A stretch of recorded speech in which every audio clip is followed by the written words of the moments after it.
প্রথমে আমি ফুলকপিটি নিলাম এবং ফুলকপিটি সুন্দর করে একই মাপে কেটে নিলাম এবং সুন্দর পরিষ্কার পানিতে ধুয়ে নিলাম।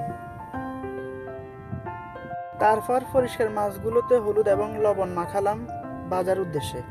এরপর আমি শুরু করলাম পেঁয়াজ কাটা থেকে শুরু করলাম, পেঁয়াজ কাটলাম এবং টমেটো কাটলাম পরিমাণ মতো।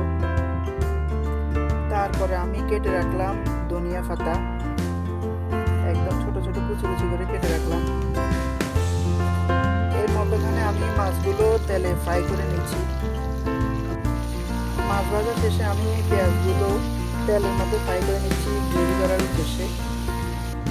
এখন আমি পেঁয়াজের মধ্যে আদা এবং রসুন বাটা দিয়ে দিলাম পরিমাণ মতো। তারপরে আমি কিছু দিয়ে দিলাম কাঁচা টমেটো, যতটুকু কাটছি তার অর্ধেক। তারপরে আমি মশলা দেওয়া শুরু করলাম, জিরা গুঁড়া হালকা পরিমাণ মতো,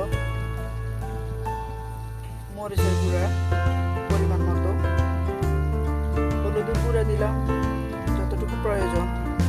তারপরে আমি দিয়ে দিলাম কাঁচামরিচ, কাঁচা কাঁচামরিচ।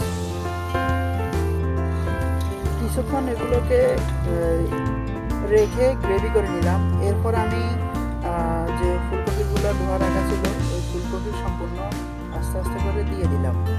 আপনারা অবশ্যই দেখতে পাচ্ছেন ফুলকপিগুলো দেওয়া শেষ অংশে দেওয়া শেষে আমরা ফুলকপিগুলো সুন্দর করে একদম গ্রেভিতে মিক্স করে নিলাম। মিক্স করে নেওয়ার পরে এই অবস্থায় এরপর ঢাকনাটা দিয়ে দিলাম। কিছুক্ষণ পরে আমরা একটু হালকা গরম পানি দিয়ে দিলাম যতটুকু পানি প্রয়োজন।